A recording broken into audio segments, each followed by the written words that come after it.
한 마리 고기 같아.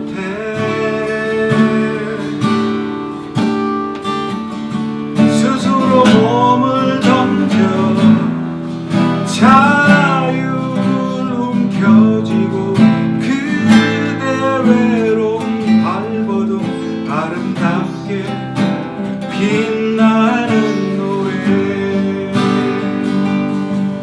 산에 갇히는 건 좋은 일이야.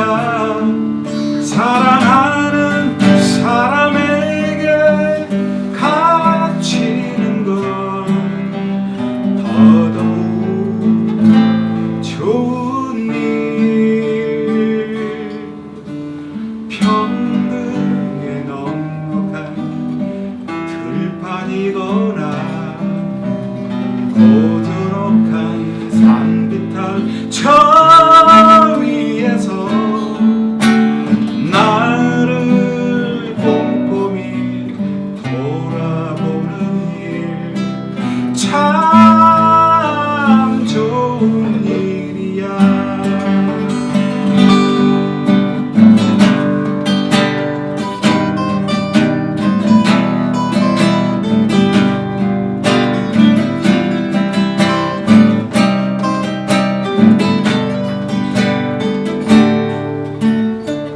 산에 빠져서 외롭게 된 그대를 보면 마치 그 노래같이 한 마리 고기 같아. 스스로 몸을 던져 자유의 그물에같이 그대 외로운 발버둥 아름답게 빛나는 노래. 산에 갇히는 건 좋은 일이야. 사랑하는 사람에게 갇히는 것 저도 좋은 일. 평등에 넉넉한 들판이거나 고즈넉한 산비탈 저 위에서 갇혀서 외로운 건 참 좋은 일이야. 나를 꼼꼼히 돌아보는 일 참 좋은 일이야.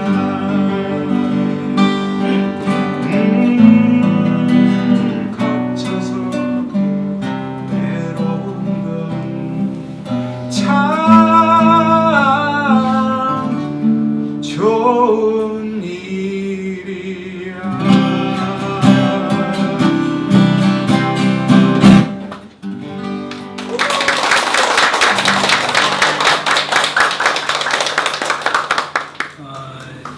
요즘은 시대가 참 좋아져서요.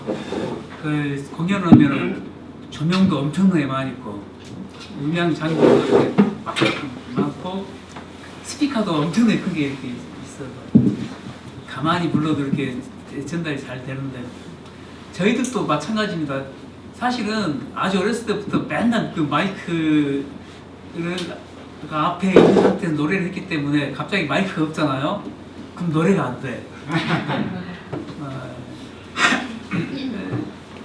그 오래간만에 마이크 없는 공연 또 비오는 초겨울에 있긴 있어요. 좀 성능이 안 좋아서.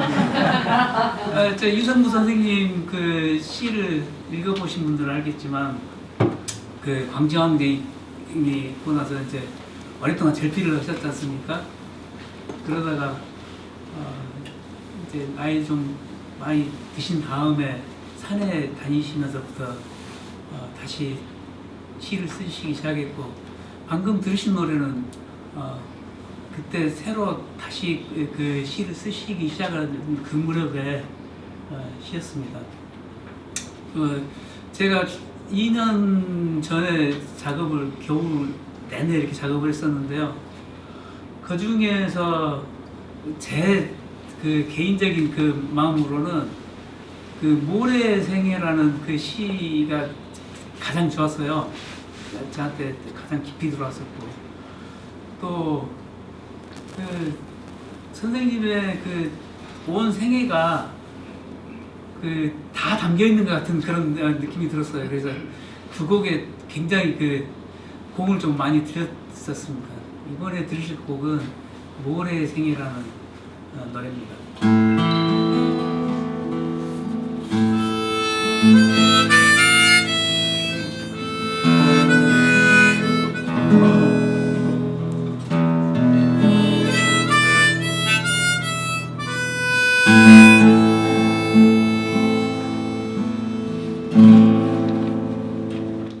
그토록 그그 사랑하였으므로 사랑하지 않음이 남겨져 있네. 사랑하였으므로 사랑은 부스러지고 사랑은 여기저기 남겨져서 피를 흘리고 있으니 피를 흘리고 있느니 어디서 들어오는 마음 안쳐 쓰러져 누워 모래에 살을 건드리고 모래에 살 빗속을 들어가 돌아보고 있느니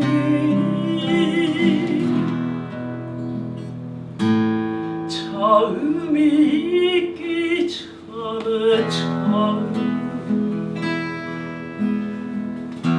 사랑이 없을 때의 사랑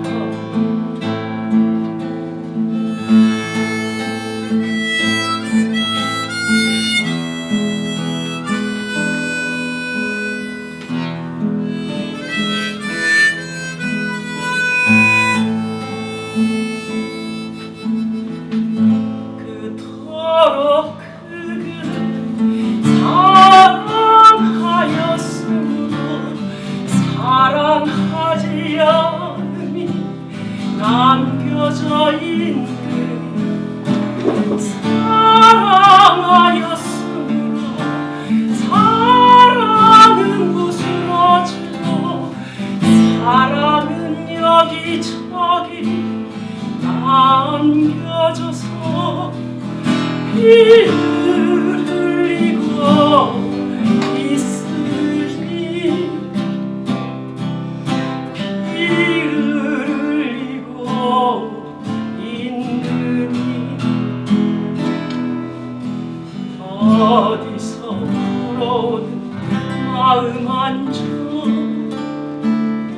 쓰러져 누워 모래에 삶을 건드리고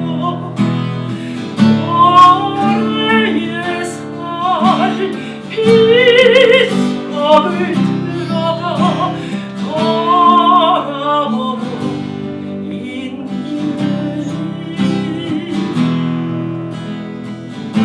처음이 있기 전에 처음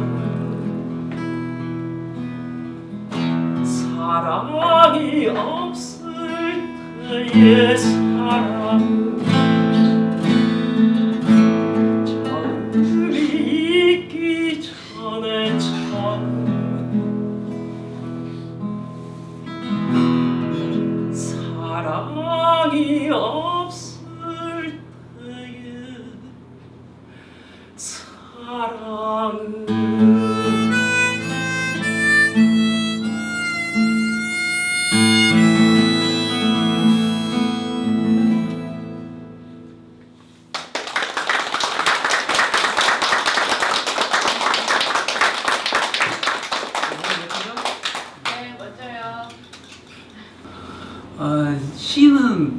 생각보다 생명력이 깁니다. 왜 그러냐면 짧은 만큼 어떤 그 시대의 정신을 이렇게 반영하고 있는 게 시입니다. 이제 이 아주 거시적인 눈으로 보면 우리 옛날에 보면은 시조 이렇게 그 몇 수씩 외우고 그러잖아요. 그것처럼 이 시대에 우리는 잘 모르고 있지만 무엇이 중요한지 잘 모르고 있지만 지금 우리가 이렇게 노래 불렀던 이게 또 100년이나 200년 뒤에 가면 모든 것은 다 사라지고 이 시 몇 수가 이렇게 남게 되거든요. 이 시대를 대표하는 그 흔적들인데요. 이런 중요한 자원들이 사람들한테 접근하기가 굉장히 어렵습니다. 사람들 몰라요. 책 속에 있기 때문에. 이제 이렇게 미디어로 만들어서 노래로 이렇게 들려주면 사람들한테 다가가는 데 굉장히 더 쉽게 다가가고 친근해지죠.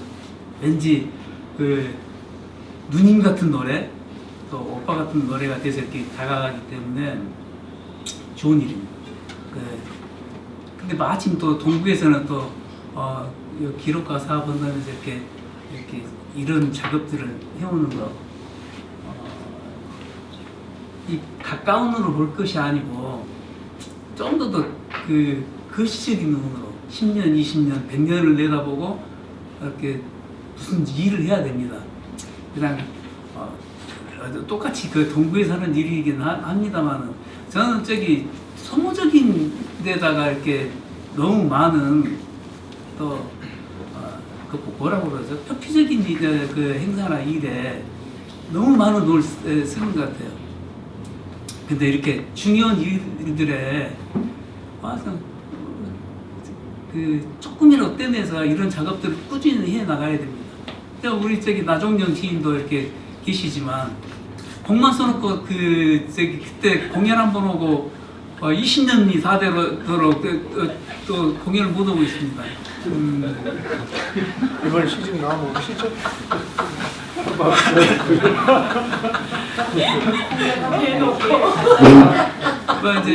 죄송하다 그러세요. 그 줄여서 얘기하면 시대의 정신이기도 하고 얼굴이기도 한 이런 그 시의 흔적들, 이런 것들을 어떤 식으로든 기록으로 남겨야 된다는 거죠. 그 가장 보편적이고 쉬운 방법이 여기 미디어입니다. 영상이나 이렇게 노래로 이렇게 남겨져야 사람들한테 쉽게 다가갈 수 있게 될 겁니다. 저희들이 죽기 전에 그나마 저희들 좀 그래도 제 시를 아끼는 마음이 좀 깊어서 이런 작업들을 쭉 하고 있으니까 저희들이 죽기 전에 얼른 막 일을 많이 하도록 이렇게 막 고쳐야 됩니다. 돈은 조금 주지만 좀 일 좀 해봐 하면 이렇게 이런 행사도 사실은 그런 일환입니다. 자, 이성구 시인의 시하면은 가장 그 사람들이 좋아하고 잘 알려진 시인데요. 저는 이 곡을 동요처럼 아주 쉽게 쓰긴 했습니다만 시 내용은 굉장히 희망을 얘기하면서 또 슬픕니다. 봄이란 노래 마지막으로 부르겠습니다.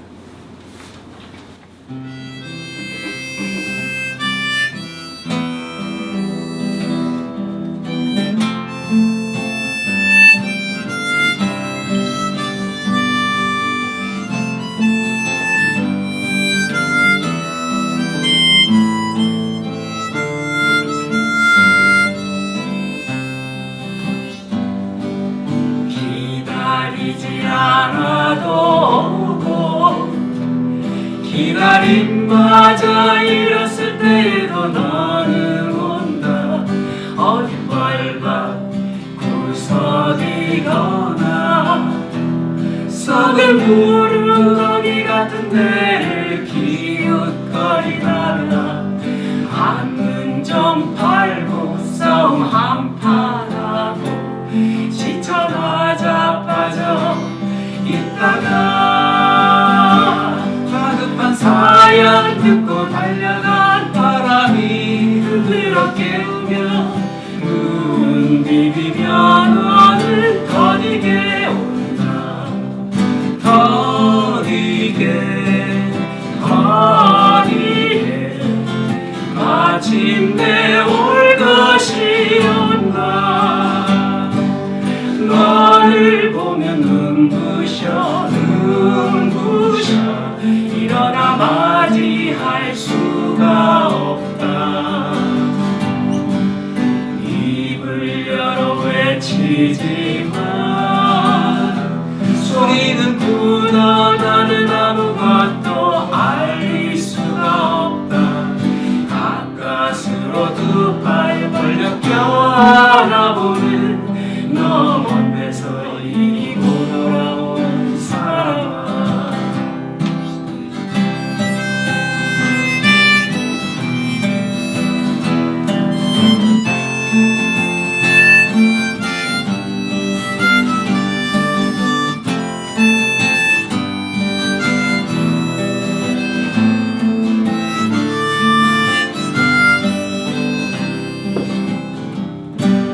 기다리지 않아도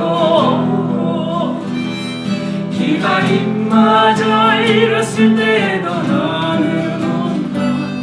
어디 빨간 구석이거나 썩은 구름덩이 같은 데를 기웃거리다가 안등 좀 팔고 싸움 한판 하고 지쳐나 바빠져 있다가 따뜻한 사연 듣고 달려간 바람이 흔들어 깨우며 눈 비비며 너는 더디게 온다. 더디게 마침내 올 것이 온다.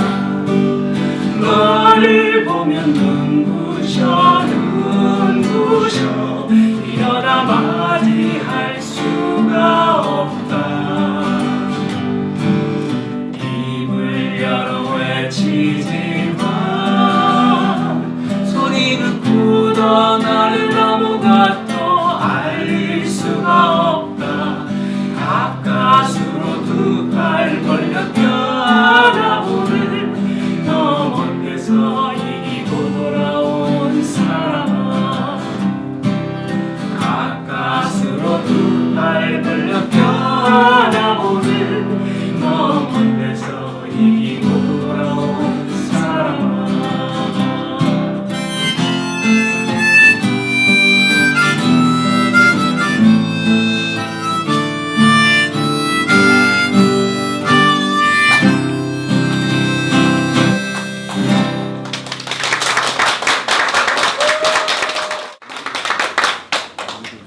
이거는 오늘 이 광고 문예부 출신들의 이 전시와 맞물려서 1950년대, 60년대 광주가 이러지 않았을까 이런 생각이 들거든요. 가는 곳곳마다 다방들마다 문학인들과 예술이 넘쳐났던, 정말 예술을 사랑했던 사람들의 도시 광주, 그걸 좀 체감하고 있는 중입니다. 광주 문학관이 개관을 했고 너무 늦게 개관을 해서 사실 지금도 만족스러운 상태는 아니지만 출발을 했으니 그걸로 또 다행이라고 생각합니다. 또한 이 광주 고등학교가 있는 이 동구에서 광고 문인들에 대한 기록화 사업들을 조금 해보고 싶다라고 하는 이야기를 듣고, 저한테 있는 자료를 그러면 있는 대로 다 내어주겠다라고 얘기를 했고, 광주문학관에서 먼저 제 자료를 한번 털어가가지고 네. 그리고 그래서 창간호, 영도 창간호랑은 제가 그쪽에 빌려주는 바람에 없습니다만 최대한 제가 가지고 있는 자료들을 여기 기꺼이 전시 조금이나마 도움이 되었으면 하는 마음으로 그렇게 하게 됐습니다.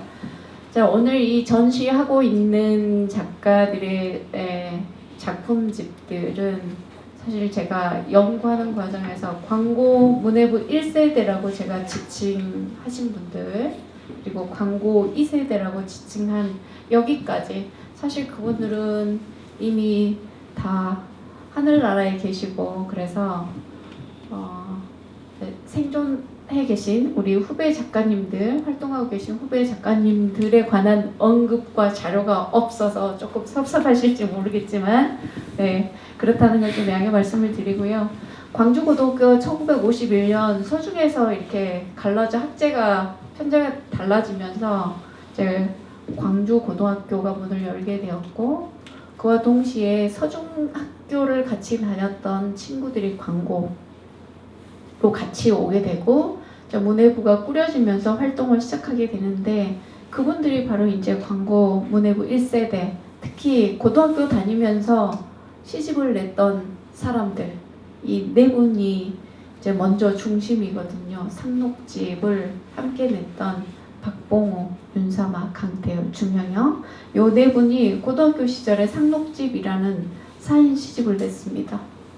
이분들은 여러분들이 혹시 잘 누구야? 라고 생각하시는 분들이 있을지 모르겠습니다만, 박봉우는 분단 이후에 처음으로 이 분단 문제를 작품으로 쓰신 분이 바로 박봉우 시인입니다. 휴전선이라는 작품. 그리고 윤삼하 선생은 응시자라고 하는 작품 벽과 요 두 작품이 동시에 동아일보와 조선일보 신춘문예 한 해에 당선되신 분이에요. 근데 이제 우리들이 기억 속에 사라져 있죠. 그러니까 이게 연구자들의 잘못이기도 하고 우리가 그동안에 돌아보지 않은 우리 지역사회의 잘못이기도 합니다. 또 한 분 강태열 시인이 계신데요. 강태열 시인은 사실 우리가 정말 좀 많이 기억하고 있어야 될 분 중에 한 분입니다.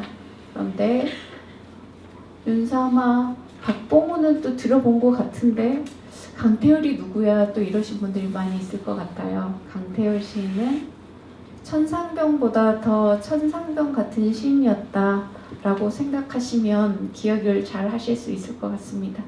이 상록집을 발간할 때 아버지 땅 문서를 몰래 저당 잡히고 그것으로 저 시집을 낸 이른바 당시의 문제 학생이었습니다. 그쵸?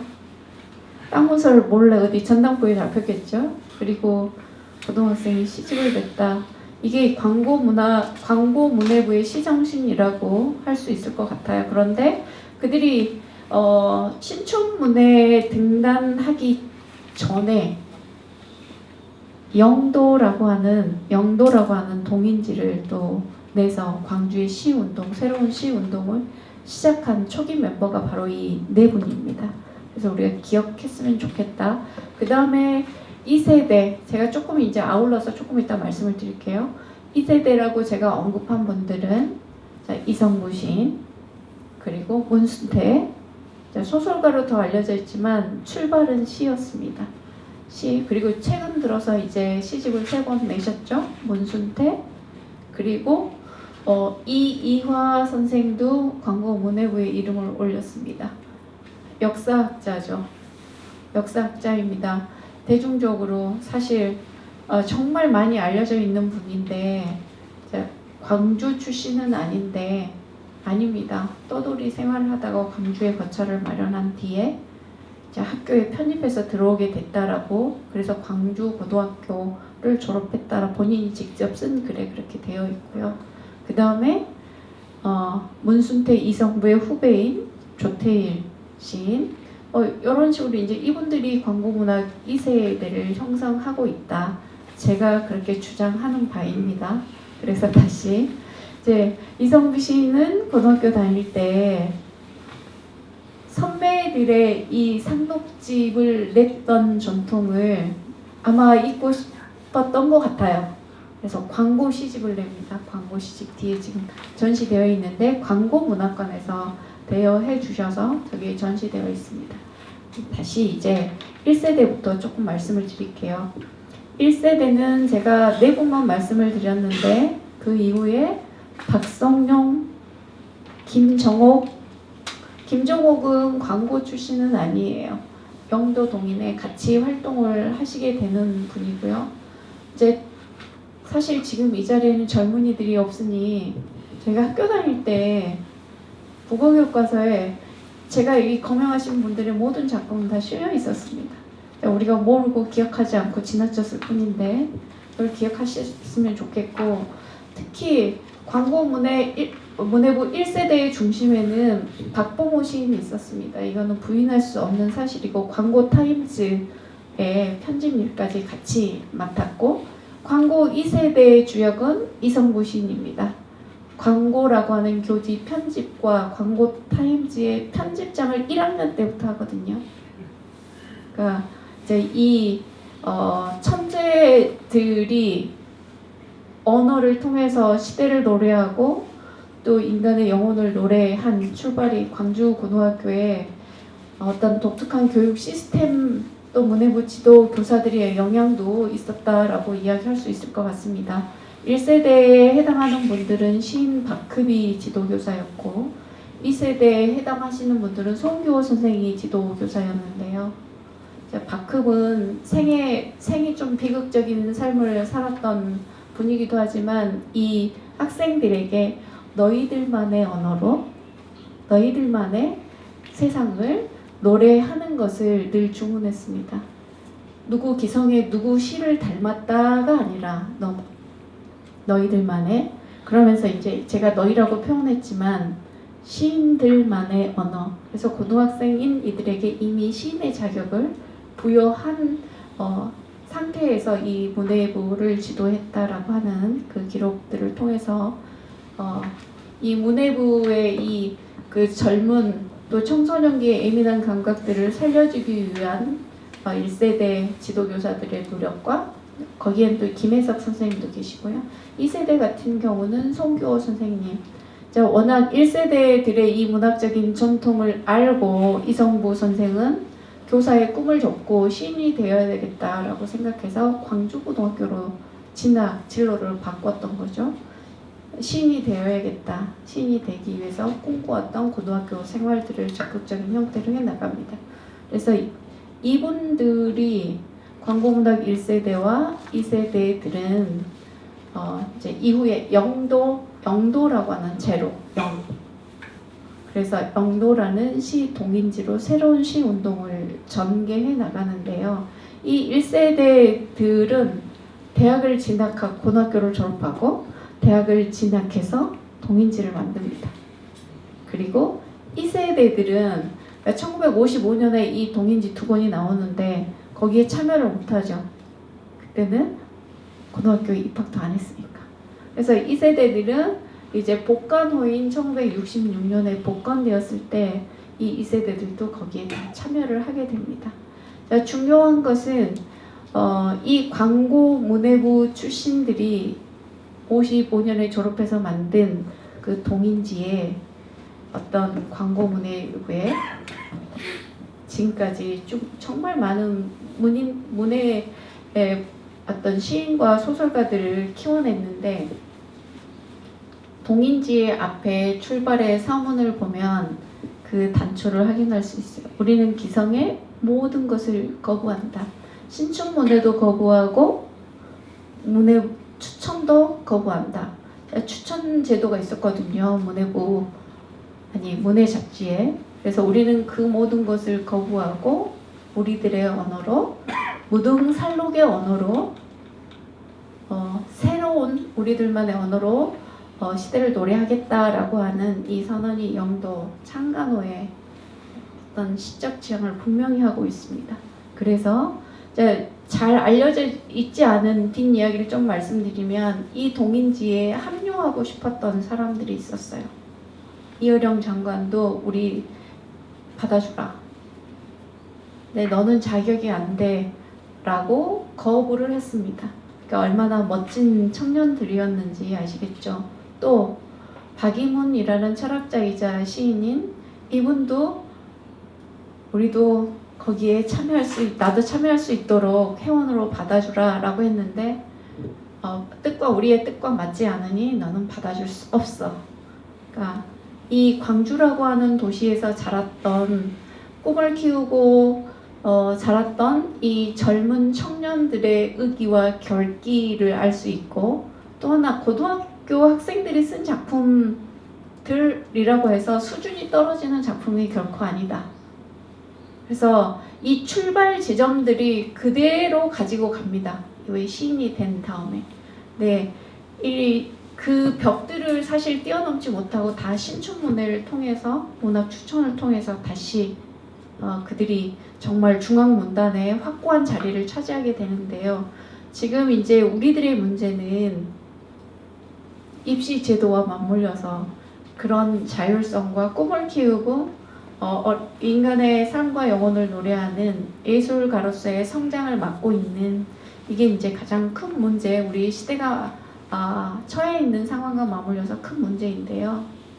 그럼에도 불구하고 우리는 다시 그 시대를 불러와서 그들이 시대와 광주와 또 전라도 사람으로서의 이 정체성을 유지하면서 시대의 한복판에서 중앙문단을 가격하고 그리고 사실 1950년대 중반 이후로 시인들과 문학사를 논할 때 광고 문해부 출신들의 이름을 거명하지 않고서는 쓸 수 없는 광주가 시인들의 고장으로 확고하게 자리를 잡게 됩니다.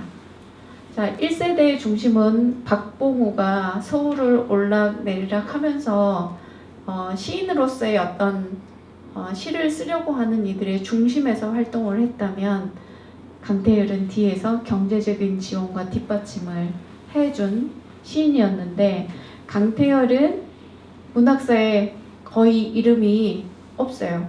그 이유는 시집을 내지 않았어요. 그게 이제 평론가들의 입에 글에 등장해야 되는데 그렇지 않아서 그때 2000년대에 들어와서 저기 시집 2권을 동시에 냈습니다. 그동안에 썼던 뒷이야기들은 너무 많아요. 아까 천상병보다 더 천상병이라고 제가 붙인 그곳에 핵심을 딱 한 가지만 말씀드릴게요. 카페 귀천. 천상병 하면 카페 귀천, 또 시 귀천. 이렇게 연결이 되는데 그 카페 귀천을 열게 돈을 대준 사람이 바로 강태열 시인입니다. 그래서 천상병 시인이 남긴 시 중에 시 제목이 강태열 시인이라는 시가 있습니다. 강태열 시인만큼 나에게 고마운 사람도 없다. 그래서 이제 그 기인의 활동, 기인처럼 살았던 천상병이 사실 기인은 아니었죠. 네, 아무튼 그 시대의 정권의 포갑과 고문에 의해서 힘든 그 시간을 견디었던 그 이후로는 세상을 포기한 것처럼 그렇게 살았었는데 그래서 그 후원을 해주신 분, 또 박봉우 시인의 삶을 뒷받침하고 지지해 주신 분, 사사연이라고 사회사상 문제 연구소를 차려서 많은 뜻있는 뜻을 같이 하고 있는 가난한 시인들의 시집을 발간한 일도 강태열 시인이 했던 일입니다. 광주 사람입니다. 그 다음에 두 번째 이제 이성구 시인은 2세대의 중심축에서 이끌었는데 문순태 선생에게 순태야 너도 나랑 같이 문해부 좀 해보자 하지 않을래? 해서 극구 우리가 시문학사에서 1930년에 시문학파가 만들어지게 되는데 박용철에게 김영남이 너 이리 와 우리 같이 공부하자 해서 시문학이라는 잡지가 발간이 됐고 한 유파를 형성하게 되었던 것처럼 이 세대도 문순태 선생의 오늘을 만들어준 사람도 이성구 시인이 아닌가. 물론 재능과 재주가 있었겠지만 문해부원으로 같이 활동을 할 수 있게 또 그렇게 했던 분이 또 이성구 시인이기도 합니다. 박봉우는 박성룡 시인이나 이런 분들을 데리고 서울의 종로 이런 데를 많이 거느린 것으로 그래서 후배 시인들에게는 선배는 시하고 연애한 사람이야 라고 후배 시인들이 그리고 후배 시인들은 우리도 박봉우 시인 같은 윤사마 선배 같은 그런 시인들이 되어야겠다라는 꿈으로 광고타임스에 많은 작품들을 발표하고 선생님들도 독려하고 방학 때 가면 꼭 작품을 써가지고 오라라고 과제 아닌 과제로 남길 만큼 그래서 학생들의 재능과 학생들의 꿈과 학교 지도교사 선생님들의 아주 탁월한 지도력이 함께 만들어져서 광고 문해부 1세대와 2세대가 문학사의 핵심에서 자리할 수 있는 중요한 역할을 했다. 이렇게 말씀드릴 수 있을 것 같습니다.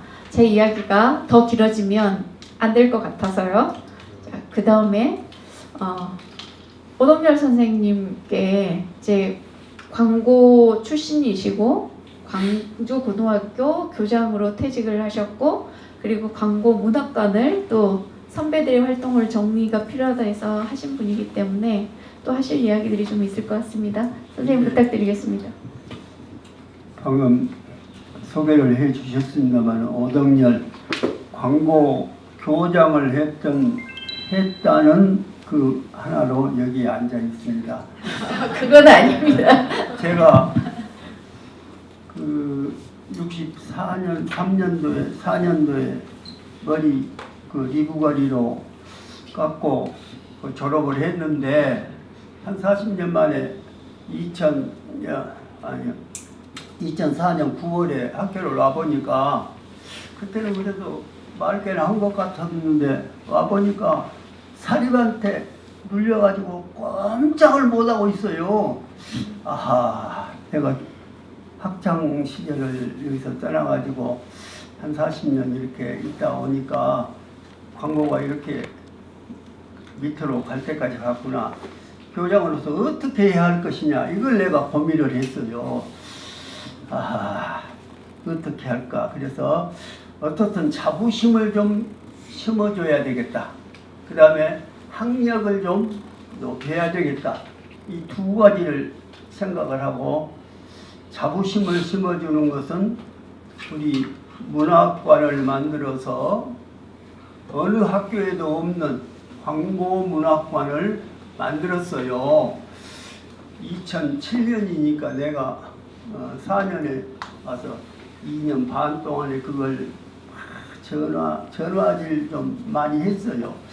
그래가지고 만들었는데 그때는 84분인가 모셨어요. 지금은 124분 모셨습니다. 그러니까 우리 광고 문학관은 우리가 말하기를 살아있는 문학관이다. 매년 등단하신 분이 또 이렇게 오시고 그러니까 지금 124분인데 거기 이제 안 보신 분은 모르는데 이렇게 부수가 있어요. 8개 있어요. 부수가 8개. 그 부수에 들어가는 분은 보통은 그냥 이렇게 짜서 몇 분씩 이렇게 다 모셨는데 부수에 들어가는 분은 그분만을 모셨어요. 그래서 아까 말씀하신 은사 중에서 여기 오려고 광고 문예지라고 할까요? 하여튼 매년 발간하는 그 교지를 쭉 좀 봤어요. 그랬더니 그 송기호 선생님이 나오시더라고요. 근데 송기호 선생님은 저도 배웠어요. 저도 배우고 1학년 때 오셔서 가르치다가 그때 5.16 군사쿠데타 일어나가지고 도농교류라는 인사 원칙이 있었어요. 도시하고 농촌하고 바로 바꾸는 인사 제도가 있어가지고 좀 농촌으로 가 계시다가 1년 반 만에 다시 왔는데 오셔가지고 그때는 이렇게 오시면은 다 전교생 모아놓고 그 교단 위에서 인사말을 해요. 그 인사말이 아주 멋있어요. 지금도 생각하면 그런 인사말은 아마 없을 거예요. 가락에서 갔다가 오락에서 왔습니다.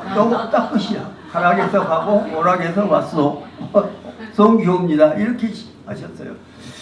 근데 송기호 선생님이 참 열심히 완노분이신데 일본서 공부도 하시고 아주 성실히 가르치고 그 강요한 교양생의 말씀을 빌자면 우리 송 교수는 송 선생은 말을 머금었다 뱉은다고 그러세요.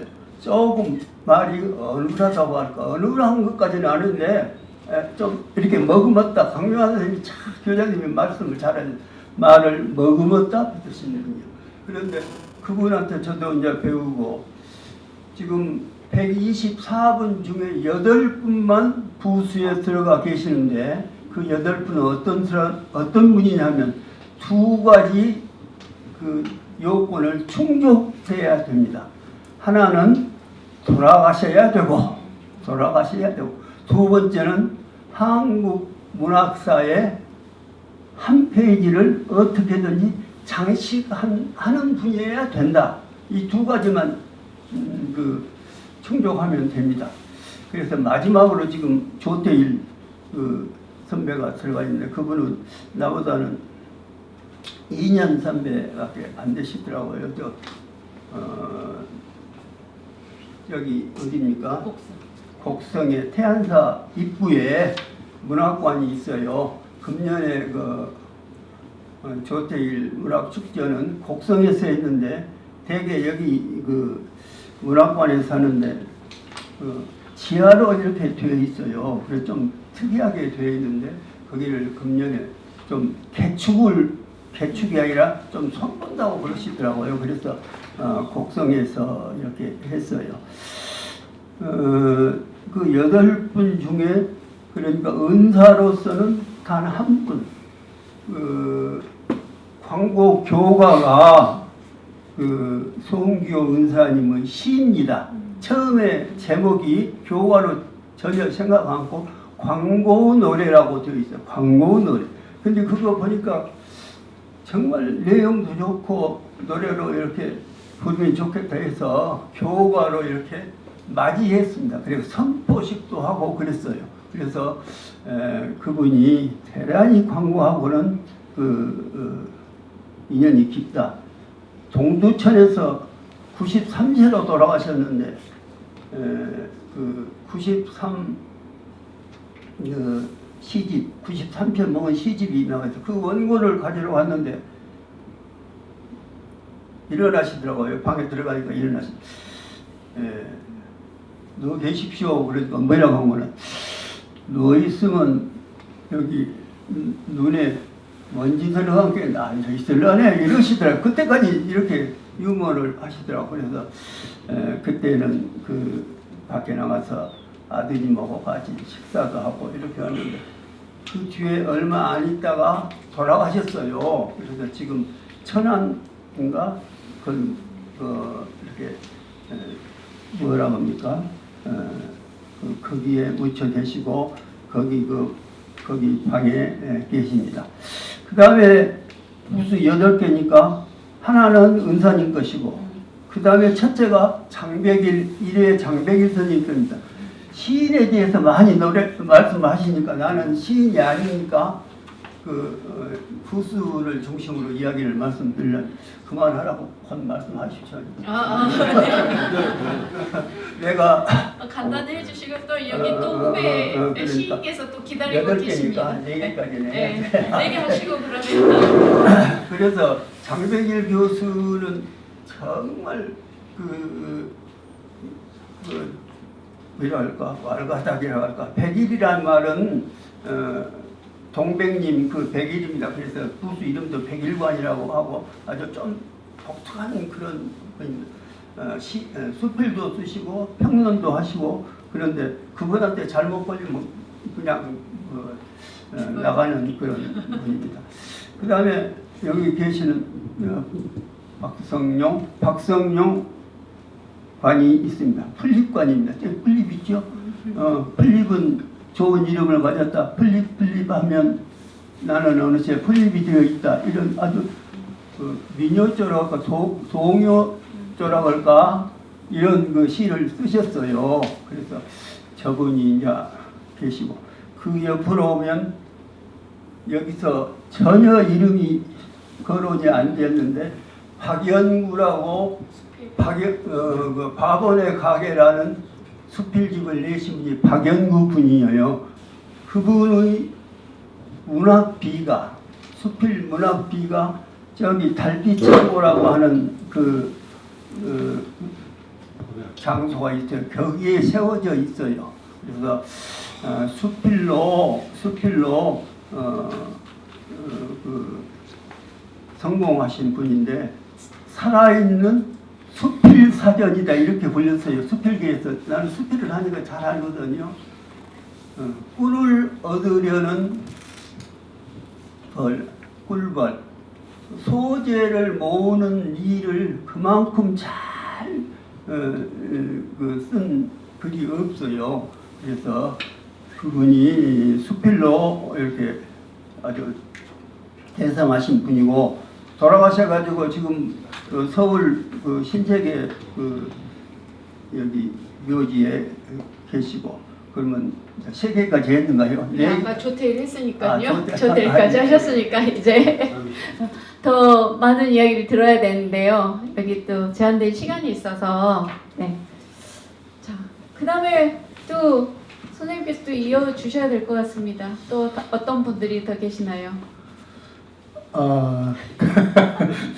저는 이제 우리 이동순 교수가 말한 1세대 우리 광고 선배님들하고는 이제 나이 차이가 꽤 많이 나서 사실은 그분들의 시는 이제 문학 공부하면서 그냥 좀 알았고요.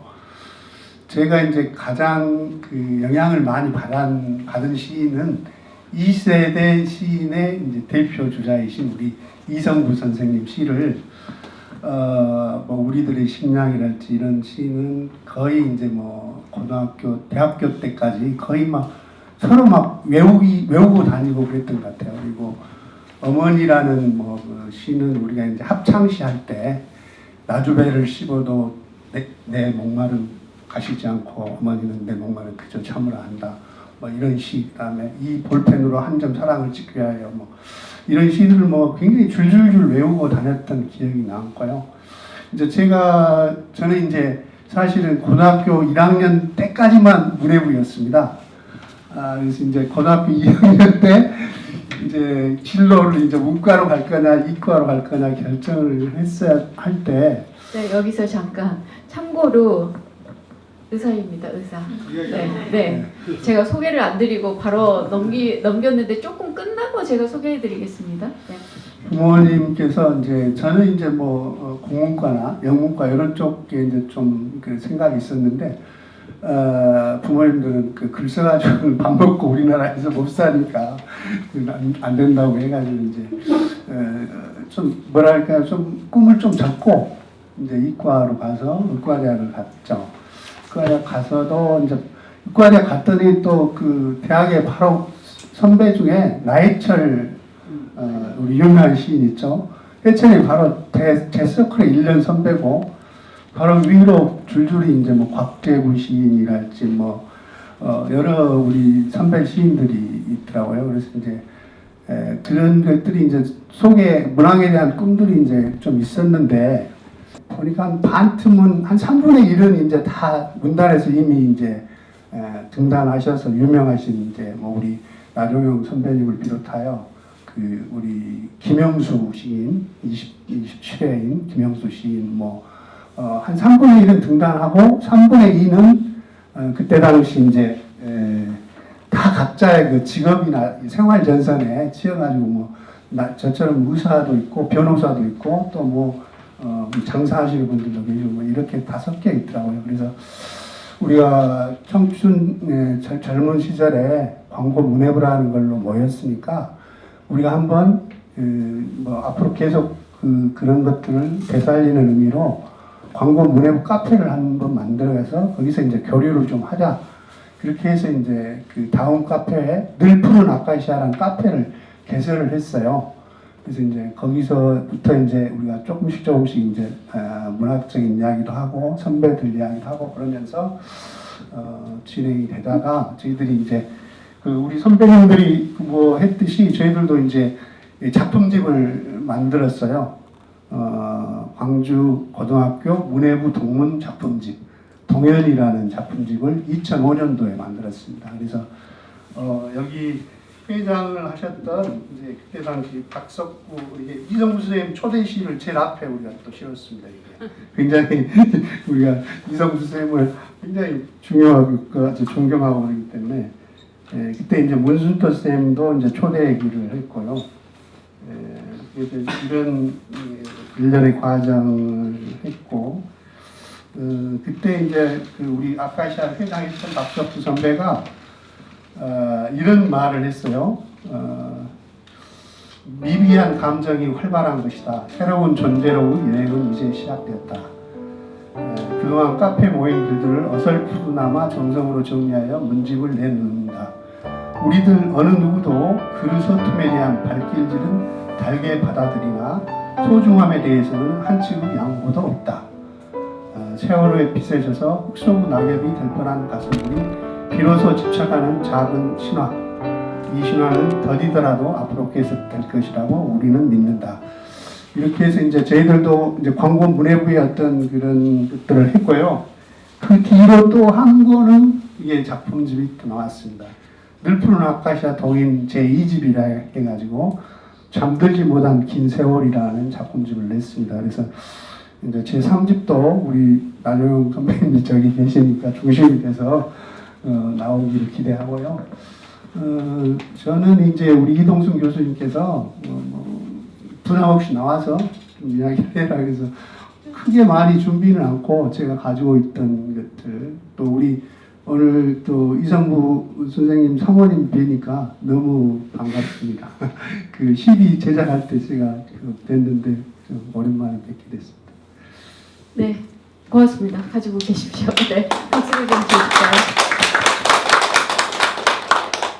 제가 빼놓은 이야기들을 뒤에서 지금 현재까지 이렇게 활발하게 활동하고 있다라고 하는 것으로 광고 문해부의 전통을 잇고 있다. 그리고 여전히 활동 중이다라고 하는 것을 말씀해 주셨습니다. 가지고 오신 작품집을 저기다 기증하는 것으로 하겠습니다. 네. 아무튼 들고 오셨잖아요. 자랑하려고. 그러니까 여기다 자랑을 하셔야죠. 네.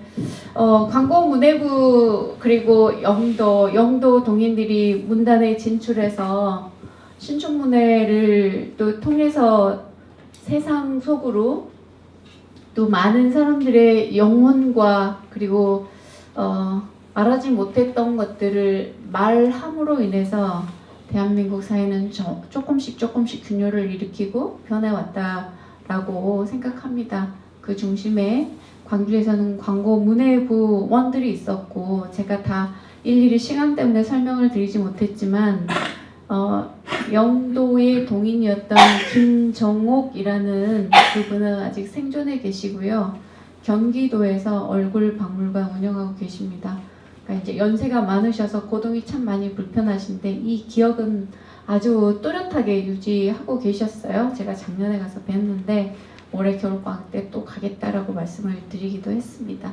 거기에서 들은 이야기들은 제가 다 풀지를 못해서 제가 그건 좀 양해해 주시고 제 작품집들 통해서 기억 속에 잠깐 사라졌던 작가들 다시 한번 되살려 봐 주시고 그리고 여러분들 우리 학교 다닐 때 이 작가들의 작품이 실려 있었다는 걸 까맣게 잊었는데 제목을 들으면 또 기억이 나기도 하잖아요. 별하는 작품도 저는 분명하게 기억이 나고 또 휴전선이라고 하는 작품은 너무 다 기억하실 테고 풀리뿐만 아니라 과수원을 노래했던 박성룡 시인도 그렇고 강태일 시인은 교과서에 등장하진 않았지만 박정희 정권에 너무 많은 탄압을 받으셔서 패주기예요. 작품 제목이 패주기. 패고 도망친다. 한자로도 이렇게 표기가 따로 되어 있습니다. 튀지게 두들겨 팬다라는 뜻도 있지만 한자 괄호에서 한자를 넣어서 때리고 도망간다라는 뜻을 담은 연작시들이 그 시대에 발표했으니까 시대와 대결 구도에 굽히지 않았던 광주 사람들, 전라도 사람들, 젊은 시인들의 이 시 정신과 우리가 살고 있는 지금 이 땅의 광주 정신이라고 하는 게 별개가 아니다라고 하는 것을 이미 선배들이 작품을 통해서 다 증명해 주셨고 그리고 그들이 동인지를 만들고 작품 활동하는 과정 안에서 기성의 것들을 거부하기 위해서 새로운 창조 얼마나 몸부림쳤는지 그 결과가 광주가 지금의 옛날처럼은 좀 아닌 것 같지만 네, 좀 활발하게 활동을 기대하면서 50년대와 60년대 대한민국의 판을 흔들었던 시인들의 고장으로서의 광주가 다시 한번 되었으면 좋겠다. 그때 비약적으로 눈부신 발전을 이루었던 것처럼 광주 문학관이 개관이 됐고 이곳에서 동구청에서 계속 이제 이런 사업들을 연이하고 있으니 이제 곧 10년 이내에 다시 재비상하는 광주가 되지 않을까 또 그런 바람을 가져보면서 제가 여기서 끝내면 안 되겠죠. 네, 뭔가 이벤트가 좀 필요하다고 생각이 됩니다. 그래서 오늘 멀리서 오셨으니 한 말씀은 드려야 될 것 같고 또 준비를 하셨을 거라고 생각이 됩니다. 그래서 이성구 시인의 사모님 되시는 한수아 여사님 그리고 따님 되시는 제가 성함은 모르겠습니다. 둘째 따님은 제가 기억하는데 첫째 따님의 이슬기. 네, 슬기님 같이 모셔보겠습니다. 네, 두 분 선생님 잠깐 네 오시죠. 그냥 제가 마이크를 드리고 네 사모님도 오세요.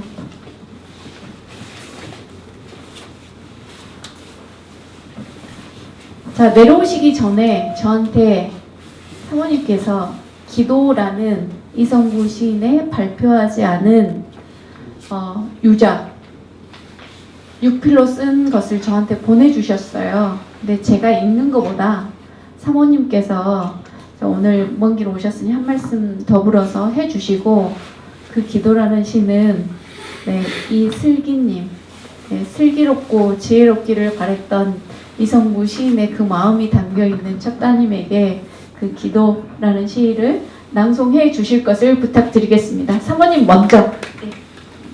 먼저 한 말씀 하시죠.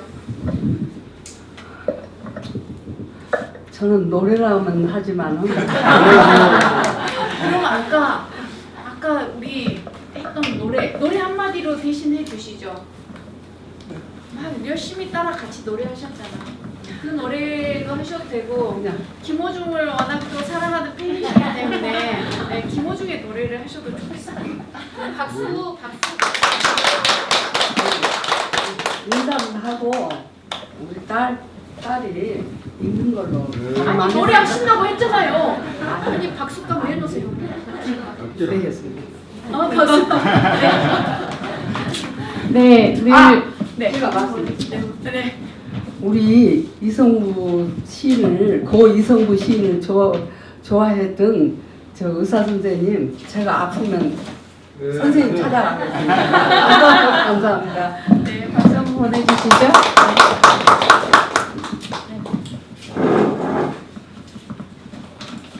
저도 이 시를 KTX 타고 오면서 처음 봤습니다. 깜짝 놀랐는데 일단 이런 자리 만들어 주셔서 감사합니다. 기도.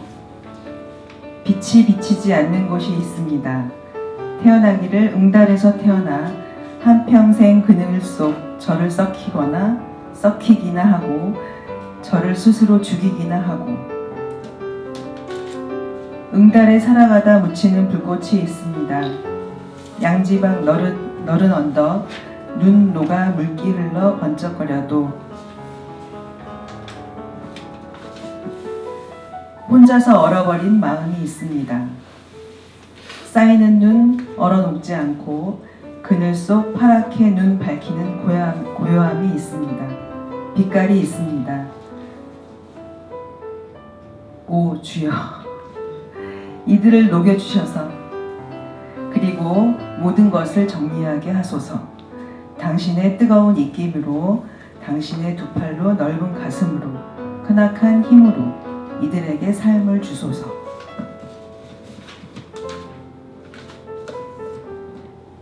이들의 희망이 꺾여지지 않는 이름이게 하소서. 1982년 너그러운 새해, 우리는 우리 감춘 곳 연령이 드러내고 우리 부끄러움 기쁘게 외쳐야 합니다.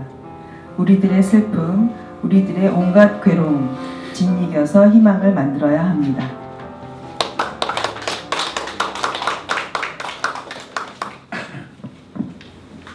네, 오늘 오신 분만 들을 수 있는 첫 작품과 대면하는 영광을 네. 1982년이니까 광주 민중항쟁 이후에 당신의 고향인 이곳이 학살당한 이후에 이 슬픔과 분노를 어떤 언어로도 표현할 수 없었던 시인의 마음이 또 여기에 고스란히 또 담겨 있는 것 같습니다. 우리는 우리 감춘 곳 열렬히 드러내고 우리 부끄러움 기쁘게 외쳐야 합니다. 우리들의 슬픔, 우리들의 온갖 괴로움 진이겨 희망을 만들어야 합니다. 네, 우리가 새로운 희망을 쓰는 이 자리였으면 좋겠고요. 그리고 많은 분들이 오셔가지고 이분들이 남긴 이 멋진 작품들을 깊이 다시 만나고 그리고 되새기는 자리가 되었으면 좋겠습니다. 함께해 주셔서 진심으로 감사드리고요. 원도심 광주로서의 면모를 더 확대시켜 나가고 광주라는 곳이 얼마나 더 멋진 곳이었는지 지속 가능하도록 해서 많은 일들이 더 일어날 것 같은 기분이 오늘 이 자리에서 드네요. 함께해 주셔서 고맙습니다. 네, 인사 마치도록 하겠습니다.